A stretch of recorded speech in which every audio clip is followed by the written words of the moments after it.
사도행전 11장 19절서부터 26절 말씀까지입니다.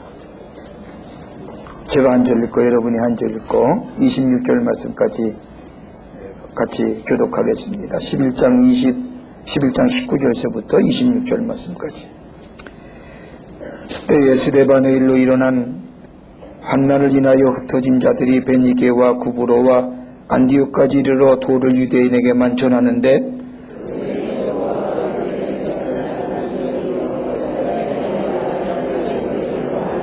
주의 손이 그들과 함께 하심에 수도한 사람이 믿고 주께 돌아오더라.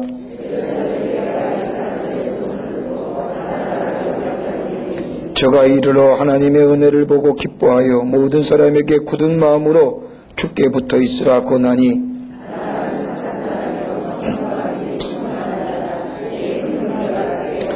바나바가 사울을 찾으러 다소에 가서 안디옥에 데리고 와서 둘이 교회에 1년간 모여 있어 큰 무리를 가르쳤고 제자들이 안디옥에서 비로소 그리스도인이라 일컬음을 받게 되었더라.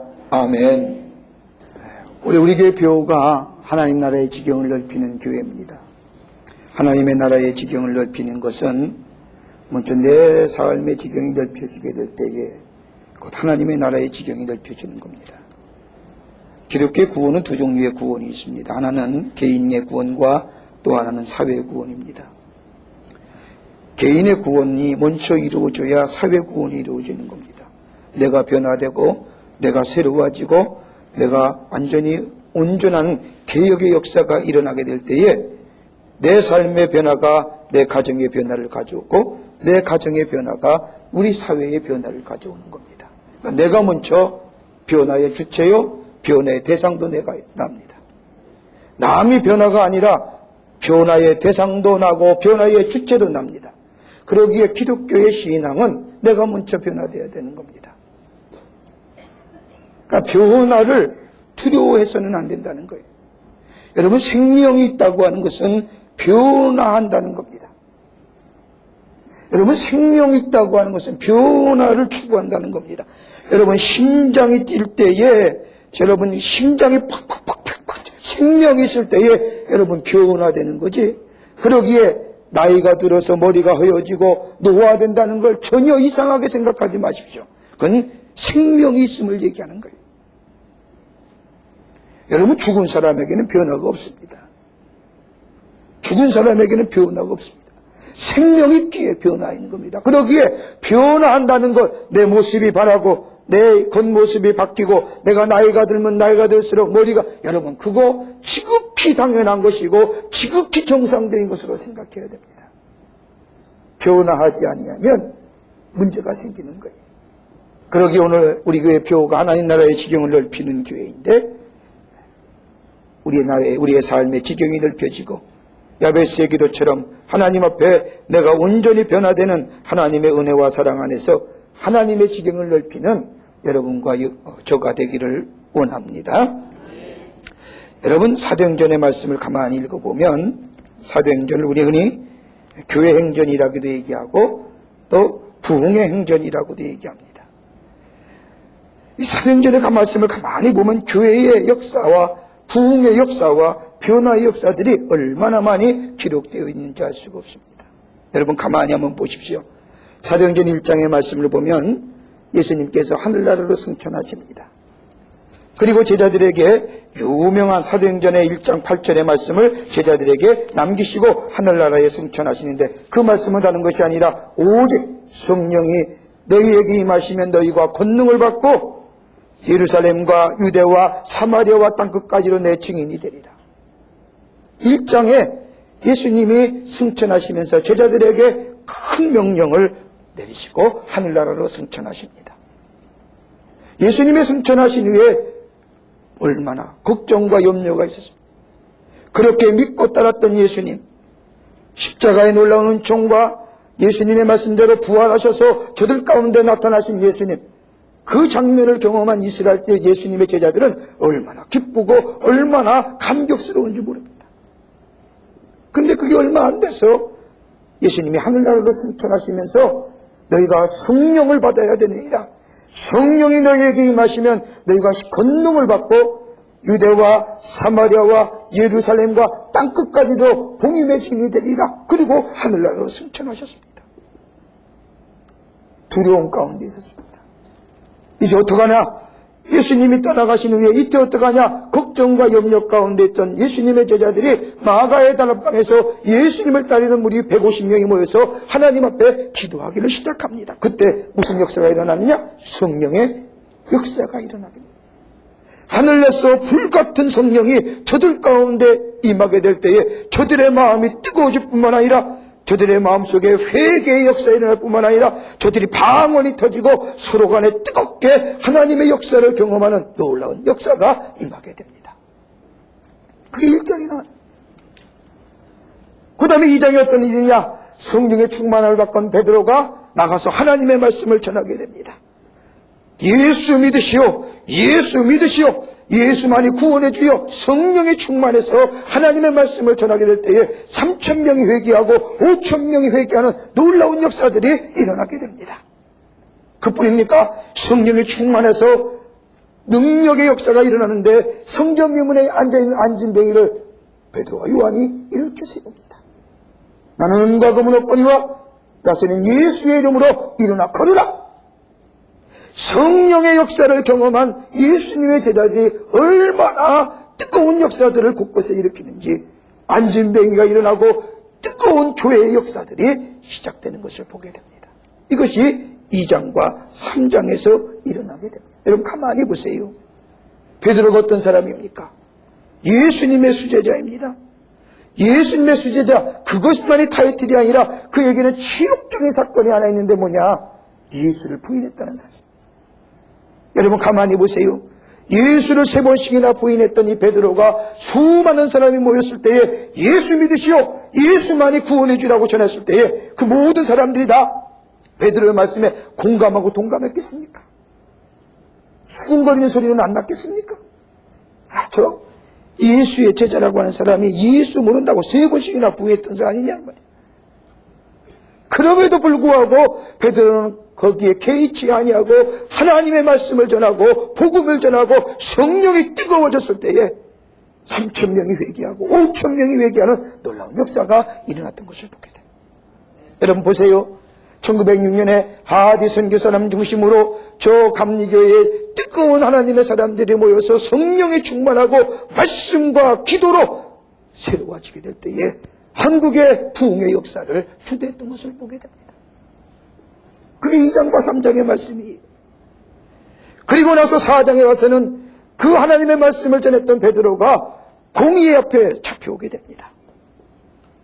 그 공의 앞에 잡혀와서 네가 무슨 권한으로 예수를 증거하고 무슨 권한으로 그런 일들을 행하느냐고 이야기할 때에 베드로가 거기서 기가 막힌 이야기를 합니다.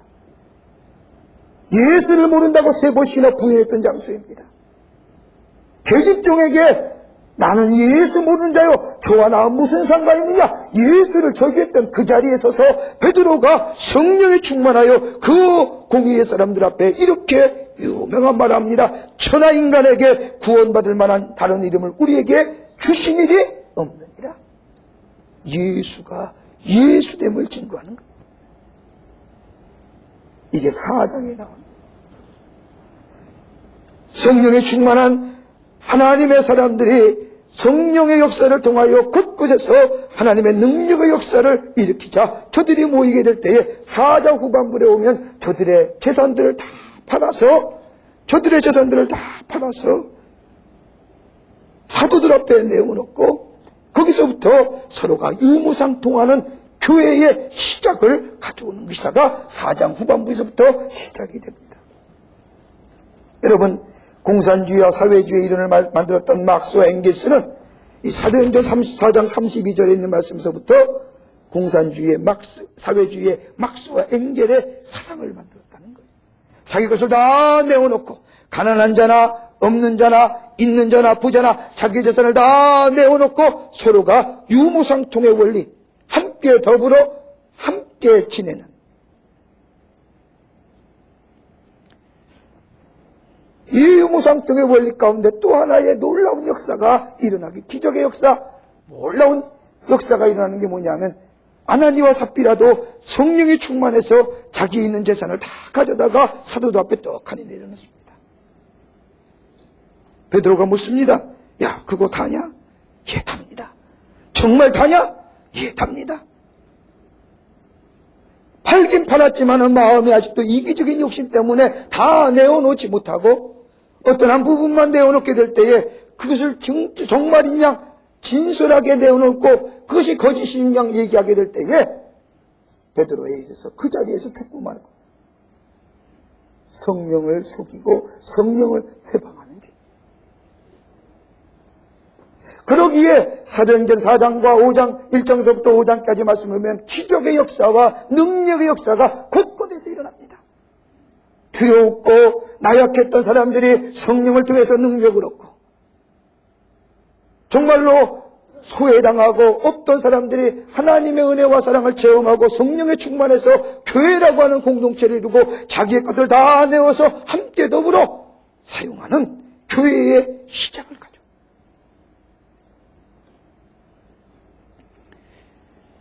점점점 많은 수가 성령의 충만함을 통하여 복음을 전하게 될 때에 예수를 영접하는 역사가 일어나자 교회의 수가 너무납니다. 교회 수가 너무 많아지자 이 사도가 도무지 감당할 수 없으니까 유명한 이야기를 합니다. 말씀 전하는 거와 기도하는 이유에 나는 전무하리라. 사도들이 이제 말씀과 기도하는 이유에 다른 일을 하지 아니하고 그때 누가 생기느냐? 집사가 생기게 됩니다. 교회를 돌보고 권면하고 위로하며 나약한 자와 실망당한 자에게 말씀을 통해서 위로하고 권면하는, 그리고 사도들은 말씀을 선포하는 일과 기도하는 일이 양분되어 갑니다. 이렇게 아름다운 교회의 모습들이 사도행전 6장까지 기록되는 거예요. 여러분 보세요. 얼마나 좋아요. 능력이 나타나고 힘이 있고 권세가 있고 친교가 있고 기쁨이 있는 교회다. 그런데 7장에 와서 가만히 말씀을 보면 그 아름다운 교회의 예루살렘 교회의 모습들이 점차로 환난과 핍박으로 인해서 곤고해지기 시작을 합니다. 6장에 와서 가만히 6장 이후에 7장에 와서는 이 예루살렘의 소대교회 뜨거운 성도들의 모임이 환난과 핍박을 통해서 점점 두려움과 염려 가운데 쌓이게 되는데 그 대표적인 사건이 누구냐? 스데반이 돌에 맞아 죽게 되는 거예요. 그뿐 아니라 주의 형제 야고보가 순교를 하게 되는 거예요. 예수님의 형제인 야고보가. 환난과 핍박이 임하게 되자 예루살렘 교회의 교인들이 동요하기를 시작합니다. 여러분, 생명이 얼마나 귀한 줄 아세요? 여러분, 심장이 뛸 때에 운동을 해도 필요한 것이고, 심장이 뛸 때에 보약을 먹어도 필요한 것이고, 심장을 뛸 때에 뭘 해도 내게 이어간 거지, 심장이 멈춘 뒤에는 무엇을 해도 의미가 없는 거예요. 의미가 없는 거예요. 예루살렘 교회의 성령이 충만한 이 성도들의 스데반이 죽고 주의 형제가 죽게 되자 환난과 핍박이 닥치자 생명의 위협을 느낍니다. 그래서 그들이 오늘 성경 말씀을 보면 베니게와 구브로와 안디옥까지 흩어지게 됩니다. 여러분 가만히 한번 생각을 해보세요. 예루살렘 교회의 성도들은 여기가 좋습니다. 저들에게는 뜨거움과 사랑과 친교와 은혜가 있을는지 모르지만 한 가지 간과했던 사실이 뭐냐면 예수의 명령을 잊어버린 거예요. 너희가 권능을 받아야 되느니라. 권능을 받뿐만 아니라 예루살렘과 사마리아와 유대와 땅끝까지로 복음의 증인이 되리라. 그래야 성령이 너에게 준 이유가 다른 것이 아니라 복음 전파를 위해서 내가 성령을 주겠다고 예수님이 말씀하신 그 사실을 까마득하게 잊어버리고 끼리끼리 여기가 좋습니다. 여기가 기쁩니다. 여기가 은혜의 장소입니다. 그러자 안이한 신앙생활에 환난이 핍박이 닥치. 그리고 하나님의 뜻대로 이스라엘 예루살렘 교회 성도들을 흩어지게 하시는데 어디까지 내려가느냐? 베니게와 구브로와 안디옥까지 내려오게 되었다. 그리고 나서 그 성도들이 모여서, 저 흩어진 성도들이 모여서 최초로 세운 교회가 어디냐? 오늘 우리가 성경에 읽은 것처럼 어느 교회요? 안디옥 교회란 말이에요. 그러기에 초대교회 두 가지의 모델이 뭐냐? 하나는 예루살렘 교회와 또 하나는 안디옥 교회 모습이에요.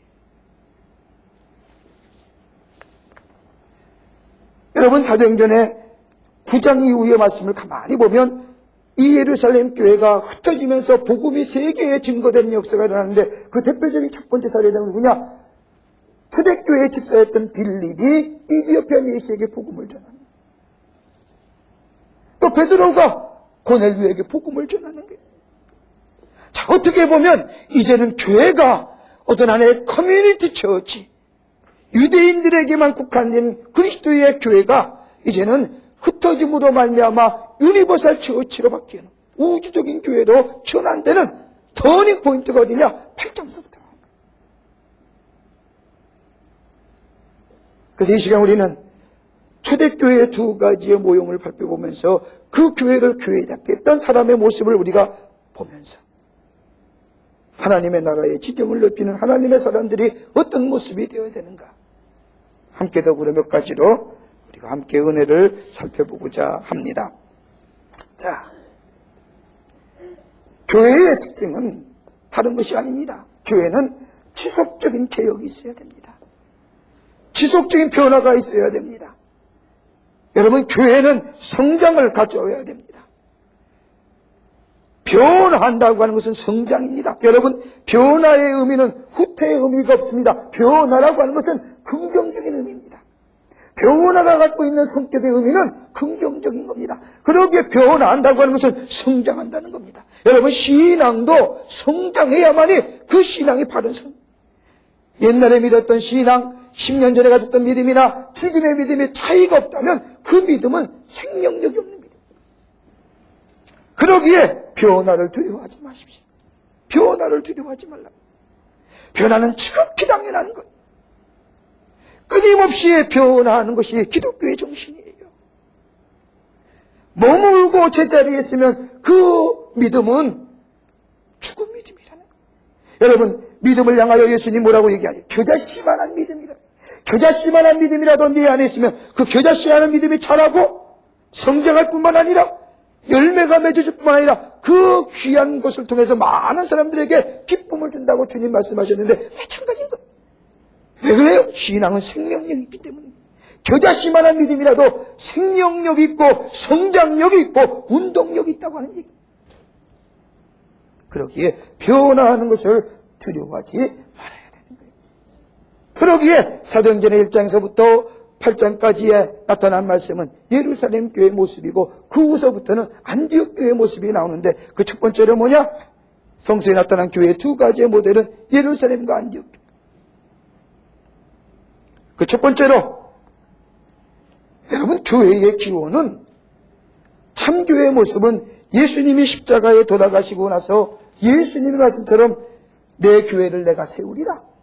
여러분, 물론 베드로가 주님 앞에 가이사랴 빌립보에서 주는 그리스도시요 살아계신 하나님의 아들입니다 라고 고백하는 그 믿음의 고백 속에 교회가 세워졌지만은, 교회의 참된 기원은 다른 것이 아니라 예수님이 부활하신 후에, 승천하신 후에 내 교회는 내가 세우리라고 하는 그 말씀의 이루어짐의 역사가 바로 교회의 시작이다. 그 교회가 어디 있느냐? 예루살렘 교회. 그러기에 사도행전에 나타난 예루살렘 교회는 유대인을 중심으로 한 교회. 유대인을 중심으로 한 교회. 고난과 핍박이 많았던 교회. 고난과 핍박이 많았어요. 그뿐 아니라 문제가 제법 있었어요. 여러분, 가만히 한번 보세요. 교회의 문제는요, 외부랑은 상관이 없어요. 네? 교회가 문제가 있는 교회를 가만히 보면 외부랑은 전혀 상관이 없어요. 어떤 문제냐? 하나님 중심이고 신앙의 중심이 이기적인 모습으로 바뀌어질 때 교회가 문제가 생깁니다. 여러분, 처음에 교회가 모여질 때는 얼마나 뜨겁게 모여져요. 얼마나 한마음이 돼서 모여져요. 하나님 중심으로, 신앙 중심으로, 믿음의 중심으로 모여졌다가 그 속에 신앙과 믿음이 사라지고 인간의 이기적인 마음이 있게 될 때 그때부터 교회는 문제가 생기기 시작합니다. 예루살렘 교회는 유대인을 중심으로 한 교회고 고난과 핍박이 많았던 교회고 문제가 있었던 교회입니다. 그러나 예루살렘 교회가 있었기에 이 교회를 통해서 하나님의 복음이 널리 증거된 것을 보게 되는 거예요. 자, 그렇다고 한다면 예루살렘 교회의 특징이 뭐냐?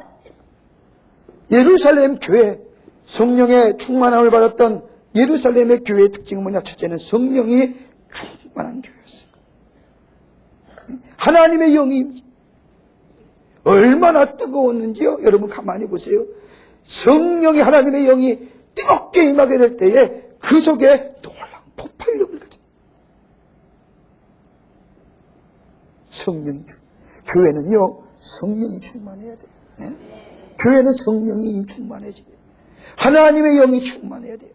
여러분 성경의 말씀을 가만히 보세요. 주님이 우리에게 말씀하신 가운데 주님이 우리에게 다른 것 얘기하지 않았어요? 성령을 구하라고 말씀. 우리에게 구하라고 얘기하신 것은 성령을 구하라고만 말씀하셨어요. 여러분 교회는요, 성령 하나님의 영이 임재하여야지만이 그것이 참된 교회의 모습이에요. 여러분 친교도 좋고 섬김도 좋고 나눔도 좋고 다 좋습니다만은 하나님의 영이 임재하지 않는 교회는 교회라고 할 수가 없는. 그러기에 성령이 충만해요. 예루살렘 교회가 그랬어요. 하나님의 영이 성령이. 두 번째는 은혜가 충만했어요. 여러분 은혜가 뭐예요? 하나님이 거저 우리에게 주시는 선물이 은혜예요. 은혜가 뭐예요? 하나님의 사랑과 하나님의 자비예요. 성령이 임하고 나니 하나님의 은혜와 사랑과 하나님의 자비가 얼마나 귀한지요. 여러분 예수를 믿는다 할지라도 성령을 받지 못하면 은혜가 임하지 않는 거예요. 여러분 교회는요, 요즘에 21세기에 요즘에 들어와서 교회의 모습을 얘기하면서 교회는 나눠야 되느니라, 교회는 섬겨야 되느니라, 이상하게 교회의 본질이 왜곡되어 가는 거예요. 여러분 섬김과 나눔도 내 안에 하나님의 사랑과 은혜가 있어야 섬길 수 있는 거지. 여러분 내 안에 은혜와 사랑이 임하는 것은 성령이 내 안에 임하게 될 때에 내 안에 은혜가 임하고 하나님의 사랑과 자비를 깨닫고 그리고 나서 다른 사람에게 그 사랑과 자비를 나누어줄 수 있는 거지. 자꾸만 이게 본질이 해서 잘못돼서는 안 돼. 뭐가 우선선인지 이게 바뀌어서는 안 돼. 여러분 섬김과 나눔은 나중이에요. 복음이 먼저지. 성령이 충만해서 내가 하나님의 은혜와 사랑을 깨닫는 게 먼저지.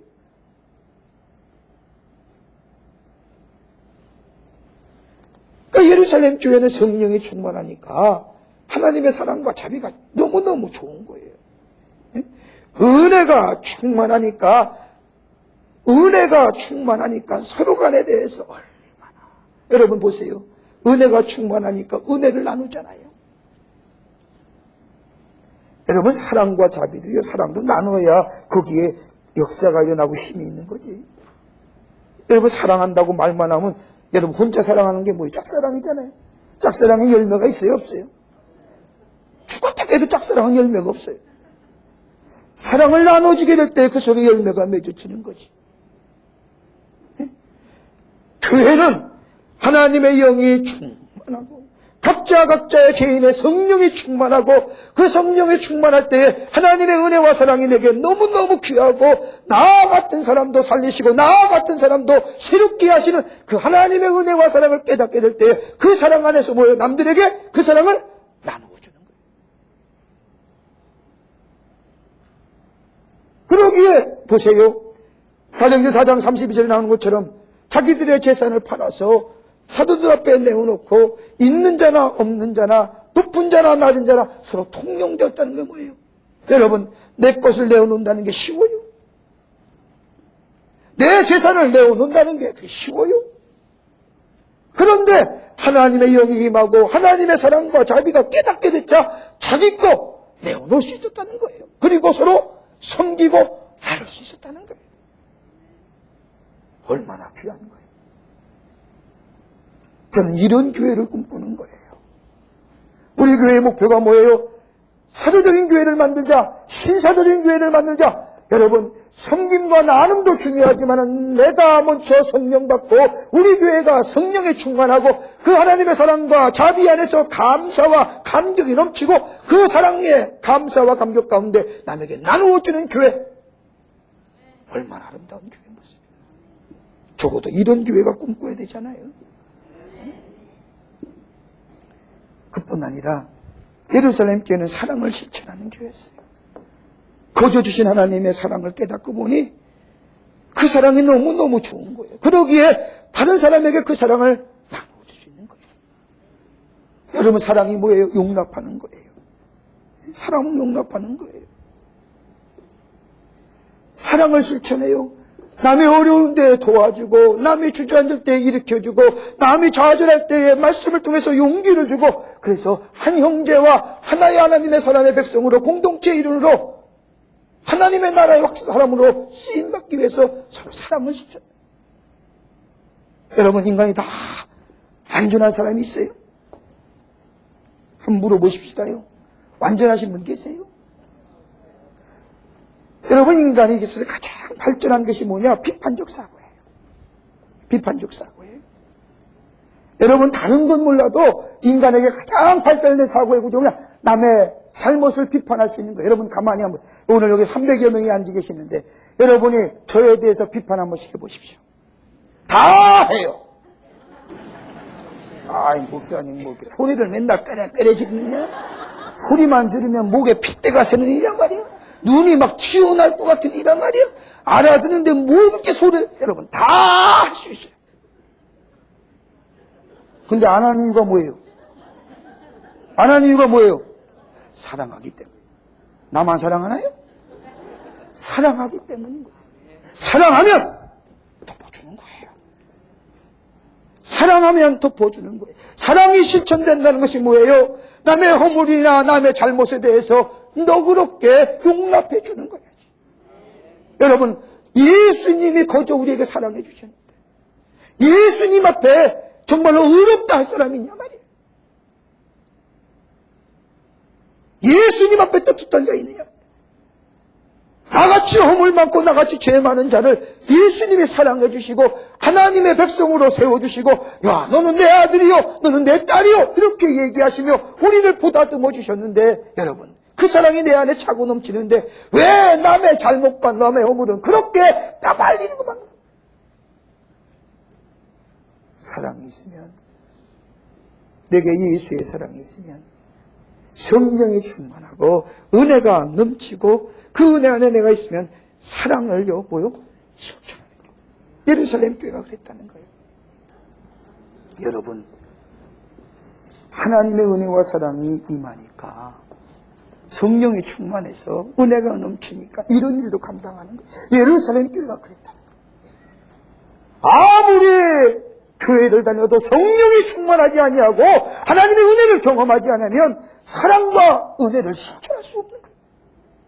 예수 믿는다는 게 뭐예요? 내가 먼저 성령 안에서 새롭게 거듭나고 성령의 충만함을 갖고 하나님의 은혜와 사랑을 경험하고 그 사랑과 은혜를 나누야. 이게 순수예요. 이게 순수예요. 인간의 힘으로 섬김과 나눈다고 하는 것은 인간이 한다는 한계가 있어요. 어느 정도까지지? 주일 하는 것도 마찬가지인 거예요. 성령이 충만해야 주의 일에 기쁨이 있는 거지. 하나님의 은혜와 사랑에 대한 차고 넘쳐야 감사와 감격이 있어야 주일 하도 기쁨으로 하는 거지. 인간의 힘과 인간의 의지로 하면 그것은 한계가 있다는 거예요. 여러분, 성탄절에 우리가 자유투 무대에 유니폼 보냈죠? 이라크에서 평화 재건을 위한 우리 젊은이들이요, 감동한 거예요. 이라크에 있는 이라크에 있는 자이툰 무대뿐만 아니라 쿠웨이트에서 물류를 수송하는, 여러분, 쿠웨이트에서 이라크까지 갈 수가 없어 위험해서 항공기로 날아주는데 그 항공기 부대 이름이 뭐냐? 다이만 부대인데, 자이툰 부대에 인원이 좀 남아서 나머지는 뭐예요? 다이만 부대에 갖다 줬어. 그것을 받았던 자이툰 병사들이 뭐요? 너무너무 감사하다는 거예요. 응? 너무너무 감사해요. 그래서 이런 것도 있잖아요. 여러분이 보내준 물품이 이렇게 실어가는 거예요. 이게 어디에요? 자이툰 무대에서 보내준. 그뿐 아니라 편지도 썼어요, 이렇게. 광림교회 이은주 아줌마께 선물이랑 편지 잘 받았습니다. 정말 감사드리고 유나한테도 고맙다고 전해주세요. 유나가 누군지 모르겠지만 이은주 권사님의 따님일 것 같아요. 항상 하나님이 함께하기를 빌겠습니다. 병장 이인성 이것뿐이에요. 광림 선도님들, 광림 성도님들인데 강림 선도님들 감사해요. 사랑해요. I love you. 안녕하십니까 광림교회 성도 여러분, 저는 여기 쿠웨이트 다이만 부대에서 근무하고 있는 이경원 중입니다. 여러분들께서 보내주신 선물은 정말 감사하게 잘 받았습니다. 안녕하십니까. 저는 다이만 비행대대 조종사 권서영입니다. 여러분들이 보내주신 사랑과 선물에 올 크리스마스 매장과는 따뜻하게 지낼 것 같습니다. 안녕하십니까 광림교회 성도 여러분, 쿠웨이트에 있는 박상기 소령입니다. 여러분들이 보내주신 선물에 대단히 감사함을 느낍니다. 안녕하십니까. 이라크 상공에 대한민국 항공기를 운영하고 있는 다이만 비행대대 대대장입니다. 이번 겨울은 광림교회 성도님들로 인해서 저희 비행대대원 모두가 따뜻하고 즐거운 연말연시를 맞이하게 되었습니다. 다시 한번 감사드리고 새해에도 복 많이 받으시고 주님의 은총이 함께하기를 기원하겠습니다. 광림교회 화이팅! 여러분, 하나님의 은혜와 사랑이 임하니까 성령이 충만해서 은혜가 넘치니까 이런 일도 감당하는 거예요. 예루살렘 교회가 그랬다는 거예요. 예루살렘 교회의 다섯 번째 특징은 뭐냐? 권세가 있는 교회였어요. 권세가. 여러분 보세요. 성령이 충만하니까요 권세가 있어요. 권세가 있잖아요.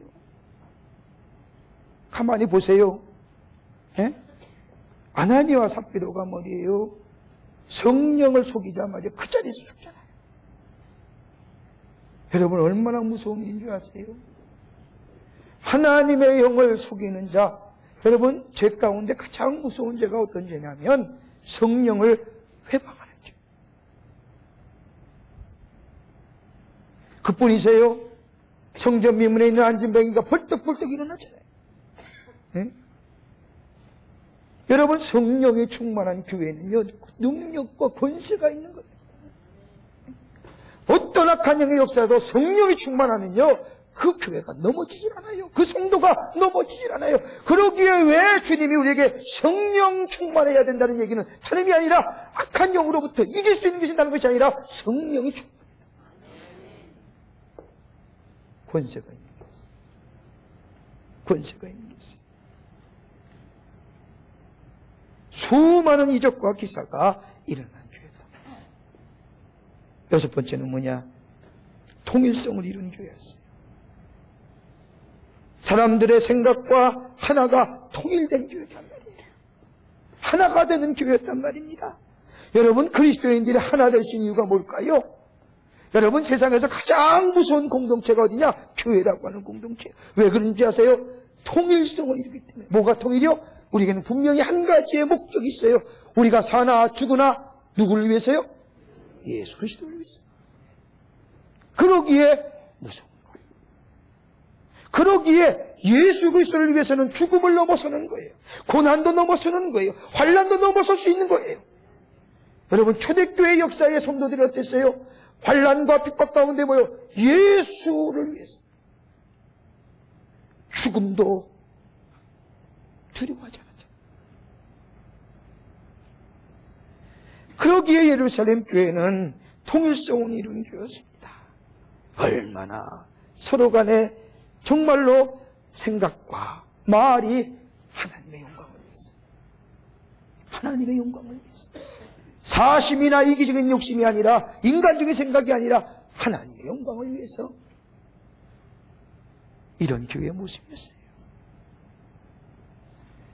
이런 교회의 뜨거운 모습 속에서 뜨겁게 하나님의 말씀을 전하던 이 예루살렘 교회에 환난과 핍박이 찾아오는 이유가 다른 것이 아니라 예수의 사명을 망각했어요.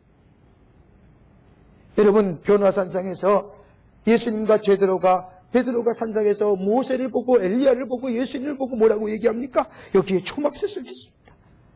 그때 예수님이 뭐라 합니까? 야, 일 없다, 내려가자. 여러분, 복음은 우리에만 공유할 게 아니라는 얘기예요. 하나님의 진리와 하나님의 생명의 말씀은 나만 공유하고 나만 가져야 될 것이 아니라 이것이 나눠지게 될 때 그 속에 역사가 일어나는 거예요. 여러분, 가만히 보세요. 여러분, 갈릴리 호수가 왜 생명력이 있는 줄 아세요? 나눠주기 때문인 거예요. 할몬산에서 내려오는 그 눈 녹은 물들이 갈릴리 호수에 모여져서 갈릴리 호수에 생명력을 불어넣고 그 갈릴리 호수에서 물을 다시 사회로 내줄 때에 주는 자가 복음이 흘러가기 때문에. 그래야 갈릴리 호수가, 그래서 갈릴리 호수가 생명력이처럼 복음도 나만 간직해서는 능력의 역사가 일어나지 않는 거예요. 복음은 전파돼야 되는 거예요. 복음은 나눠줘야 되는 거예요. 그러기에 예루살렘 교회가 여기가 좋고, 여러분 얼마나 좋으세요? 왜 권세가 있고 통일이 이루고 뿐만 아니라 사랑을 실천하고 은혜가 충만하고 은혜를 나누고 성령이 충만한 교회고 얼마나 좋습니까? 권세가 있어요. 악한 영의 권세가, 악한 영의 역사가 틈타질 못해요. 그런데 하나님은 예수님이 하늘나라로 승천하시면서 예루살렘 교회를 향하여 하셨던 그 말씀, 너희가 온 유대와 사마리아와 땅끝까지로 내 증인이 되어야 됩니다라고 하는 이 말씀을 이루기 위해서 때로는 환난과 핍박을 그대로 흩어지기 시작하는 거예요. 어디까지 가느냐? 성경의 말씀을 보면 베니게와 구브로와 안디옥까지 이르고, 그러면서 흩어졌던 예수 믿는 그리스도인들이 곳곳에 가는 곳마다 교회를 세우기 시작하는데 그 첫 번째 세웠던 교회가 어디냐? 안디옥 교회라. 그러기에 초대교회의 가장 두 교회의 모델을 삼으라면 하나는 예루살렘 교회의 모습이요, 유대인을 중심으로 한 예루살렘 교회요, 또 하나는 이방인을 중심으로 한 안디옥 교회라. 여러분, 가만히 보세요. 그리스도인의 신앙은요, 환난과 핍박이 당하면 당할수록 본질로 돌아가는 거예요. 여러분, 세상을 이길 수 있는 일, 환난과 핍박을 이길 수 있는 것이 뭐냐? 본질로 돌아가야 되는 거예요. 여러분, 신앙의 유형에는 두 가지가 있어요. 하나는 뭐냐? 환난과 핍박을 당하면 그 사람의 믿음의 모습을 알 수 있어요. 시련이 닥칠 때 그 사람의 믿음을 잴 수가 있어요. 바로미터가 돼요. 어떤 사람은 환난과 핍박이 당하고 어려움이 당하면 본질로 돌아갑니다. 더 하나님 앞에 내어놓고 하나님 앞에 메어 달리고 하나님 앞에 문제를 내어놓는 그런 사람이 있는 반면에 어떤 사람은 뭐냐? 예수를 버리고 가요. 그런데 예루살렘 교회에 있던 하나님의 사람들, 성령에 충만하고 은혜가 넘쳤던 사람들은 환난과 핍박이 오자 흩어지기 시작을 합니다. 하나님의 계획에 의하여 하나님의 섭리에 의해서 흩어지기 시작하는데 저 안디옥까지 내는 예수 믿는 사람들의 신앙은 너무너무 순수했어요. 환난과 핍박 가운데서도 굴하지 않았다는 거예요. 자, 보세요. 예수 믿으면 복 받습니다. 예수 믿으면 부자가 됩니다. 예수 믿으면 소원이 성취됩니다. 이렇게 복음 전하지 않았다. 여러분, 신앙이 능력이 떨어지고 신앙에 힘이 없고 영향력이 떨어지는 이유가 뭐냐? 신앙이 이기주의가 되기 때문에. 예수 믿으면 복 받습니다. 예수 믿으면 소원이 성취됩니다. 예수 믿으면 부자가 됩니다. 여러분, 지극히 개인적인 거 아니에요. 그러나 흩어진 초대교회 성도들의 신앙의 본질, 복음은 다른 것이 아니에요. 예수 믿고 구원받으시오. 예수 믿고 구원받으시오. 주님이 다시 오십니다. 주님이 다시 오십니다. 철저하게 종말론적인 신앙이에요. 예수 믿고 구원받으십시오. 주님이 다시 오십니다. 예수 믿으십시오. 부자가 됩니다. 예수 믿으십시오. 복을 받습니다. 예수 믿으십시오. 소원이 성취됩니다. 이런 얘기 하잖아요. 예수 믿으세요. 구원받습니다. 소테로 구원이란 개념은 우리의 영과 혼과 육을 다 포함하는 거예요. 모든 것이 온전하게 된다는 거예요. 이런 순수한 복음과 순수한 진리와 순수한 신앙으로 세워진 교회가 어디냐? 안디옥 교회. 그 안디옥 교회는 다른 것이 아닙니다. 안디옥 교회의 특징은 커뮤니티 처치에서 이제는 우주적인 교회로 넘어가는 그 교회의 모습, 세계적인 교회의 선교의 거점이 되는 중심이 안디옥 교회였습니다. 여러분, 이 안디옥이라는 도시는 다른 것이 아닙니다. 이 당시에 로마의 3대 도시 가운데 하나예요. 여러분, 3대의 도시는 로마에 있고 알렉산드리아가 있고 안디옥이 있는데 안디옥이 그 도시 가운데 하나예요. 여러분, 안디옥 하면 생각나는 게 뭐 있을까요? 여러분, 이 당시만 해도요, 안디옥이라고 하는 것은요, 인구가 몇 명 살았냐면 80만이 살았어요. 여러분, 80만이 적어요. 1세기도 되기 전에 80만이라는 인구가 살았어요. 그뿐 아니라 국제무역항입니다. 얼마나 아름다운 도시인지 모릅니다. 그뿐인지 아세요? 무역항이다 보니까 세계의 사람들이 다 모인 거예요. 사마리아 사람도 모였어요. 로마인도 모였어요. 언어도 마찬가지인 거예요. 라틴어가 쓰여졌어요. 아람어가 쓰여졌어요. 그리스어가 쓰여졌어요. 히브리어가 쓰여졌어요. 여러분, 얼마나 복음 전하기가 좋아요. 이제 교회는, 이제 복음은 유대인들에게만 의뢰해서 유대인들에만 전하는 복음이 아니라 하나님이, 예수님이 우리에게 명령하신 것처럼 땅끝까지로 복음의 증인의 사명을 감당하기 위해서 교회를 세우셨는데 그 교회가 안디옥 교회예요. 그 교회는 다른 것이 아니라 세계로 뻗어가는 복음의 전초기지로 그 교회를 삼으셨다는 거예요. 그러기에 교회의 구성원도 유대인만 있는 게 아니에요. 사마리안도 있었어요. 그리스 사람도 있었어요. 그 당시에 이방의 사람들이 모여서 예수를 믿고 예수를 구주로 고백하는, 이제는 우주적인 교회가 된다. 이게 안디옥 교회의 특징입니다.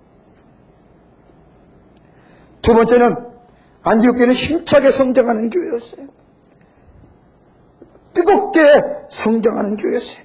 여러분, 11장 22절의 말씀이면 이렇게 얘기합니다. 주의 손이 그들과 함께 하심에 수다한 사람이 믿고 주께 돌아오더라. 믿는 사람이 많아졌다는 거예요. 복음을 듣고 예수께로 돌아오는 사람이 많아졌다는 거예요. 교회가 수적으로 성장했다는 거예요. 여러분, 교회는 성장돼야 돼요. 수적으로 성장이 돼요. 그런데 오늘 여기 말씀을 보면 누가 함께 하시기에? 주의 손이 누굴까요? 성령이요. 여러분, 복음 전하는 것도 성령이 함께 해야 전할 수 있는 거예요. 내가 전하는 게 아니에요. 성령이 나로 하여금 역사하게 될 때에 내가 전할 수 있는 거고, 내가 증거할 수 있는 거고. 그러기에 이 안디옥 교회 성도들은 다른 것이 아니라 복음을 성령 충만해서 성령이 함께 하심에 복음을 담대히 전하게 될 때에 수다한 사람이, 다수의 사람이 믿고 주님께로 돌아오다. 교회가 힘차게 성장. 여러분, 교회의 성장의 원동력이 어디예요? 성령 충만. 성령이 있어요. 세 번째로 교회는, 안디옥 교회의 특징은 뭐냐? 사도행전 11장 26절의 말씀을 보면 말씀으로 훈련된, 교육받은 교회의 모습이었습니다. 26절의 말씀을 보세요. 바울과 바나바가 얼마 동안 안디옥에서 가르쳤어요? 1년. 바울만 가르친 게 아니라 바나바까지 함께 더불어서 1년간 안디옥 교회에게 말씀을 가르쳤다는 거예요. 여러분, 말씀이 있는 교회가 성장해요. 말씀이 있어야 돼요. 성령이 충만하고 말씀으로 훈련받은 교회가 성장하고 주의 사명을 감당하고 하나님 나라의 지경을 넓히게 쓰임받는 교회가 돼요. 여러분, 말씀은 우리를 새롭게 하는 거예요. 말씀은 나를 새롭게 변화시키고 나를 새롭게 하나님의 사람으로 만들어갈 뿐만 아니라 나를 강건하게 해주시는 것이 하나님의 말씀이에요. 그러기에 말씀에 떠나지 않는 삶이 그리스도인의 삶입니다. 여러분, 하나님의 말씀은요, 우리를 강건케 하는 거예요. 우리의 영혼만 강건케 하는 줄 아세요? 우리의 육신도 강건케 하는 거예요.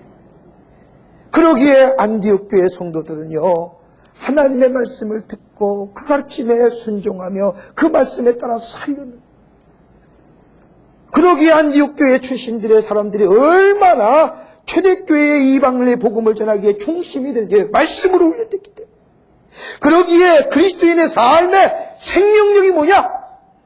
말씀이요, 말씀. 말씀이 떠난 삶에는요, 여러분, 말씀이 있어야 여러분 감정 갖고만 되는 게 아니잖아요, 신앙생활. 맨날 벙벙벙벙 떠고 다닐 거예요. 하나님의 말씀이 내 안에, 내 가슴 속에 자리 잡혀야 말씀과 이성과 감정이 조화를 때 그 신앙이 바른 신앙이지. 머리는 비어있고 가슴만 뜨거운 거예요. 그렇다고 가슴은 냉랭하고 머리만 차가 안 되네. 여러분, 적어도 하나님의 사람이라고 하면, 하나님 앞에 사명 맡은 자라고 하면, 여러분 그리스도인의 뭐예요? 하나님의 전신갑주 중에서 그리스도인이 가장 가져야 할 공격적인 무기가 뭐냐 말이에요. 말씀의 검이라고 얘기하잖아요. 하나님의 말씀에 없이 무슨 하나님의 사람으로 일하시오.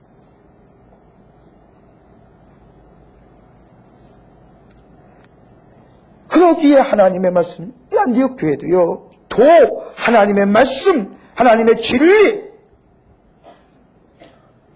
진리 전했다. 진리 전했다. 말씀의 기초를 둔 교회, 말씀에 철저한 교회.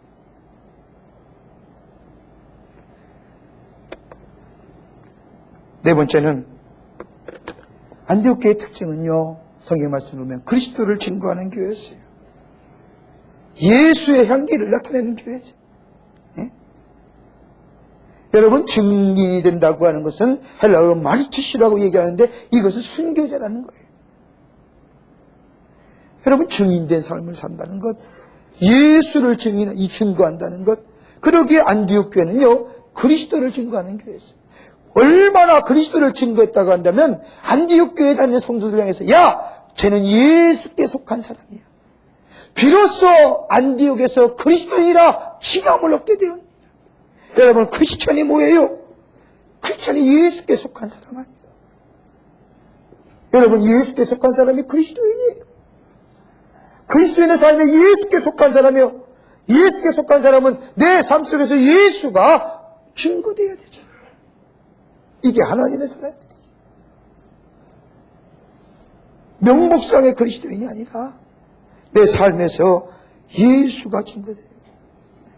예수가 증거돼요. 예수의 향기를 드러내서. 그러기 안디옥 교회 성도들은 다른 것이 아닙니다. 예수만 증거해요. 예수가 증거해요. 여러분, 우리의 삶의 목적이 뭐예요? 하나님의 영광을 위하여 예수가 증거되는 거예요. 영광이 뭐예요? 예수가 영광 받으시면 그럼 예수가 증거돼야지. 다섯 번째는 안디옥 교회는 봉사하는 교회다. 봉사하는 교회였어요. 여러분, 가만히 보세요. 안디옥 교회는요, 예루살렘 교회 뭐예요? 자교회예요. 안디옥 교회 모교회가 어디요? 예루살렘 교회란 말이에요.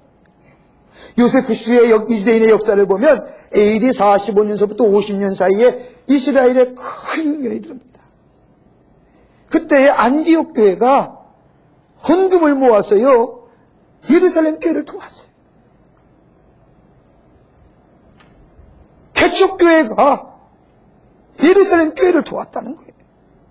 마치 한광림교회가 우리 교회를 도왔어요. 그 얘기예요. 여러분 보세요. 예수 그리스도가 증거될 뿐만 아니라 성령이 충만할 뿐만 아니라 여러분 힘차게 말씀 안에서 성장하는 교회가 되니까요. 여러분, 봉사가 저절로 이루어지잖아요. 봉사가 이루어지잖아요. 시켜서 한 게 아니에요. 성경 말씀을 가만히 보면 안디옥 교회가 자발적으로 마음이 아파하고 예루살렘에 흉년 들었다고, 예루살렘 교회 성도들이 흉년 들었다는 얘기 듣고 마음이 아파서 저들의 정성을 모아서 바울과 바나바 편에 예루살렘 교회에 보내주잖아요. 예루살렘 교회가 흉년이 들었다는 얘기 듣고 보지 못하고 안타까워서 견딜 수 없어서 저들의 정성을 모아서 예루살렘 교회에 보내줬다는 사실이에요. 여러분, 이게 봉사예요. 봉사는 말씀이 먼저 있고 난 다음에 그 다음에 내 삶 속에 말씀으로 변화된 삶에 드러나는 모습이 기량되는 거예요.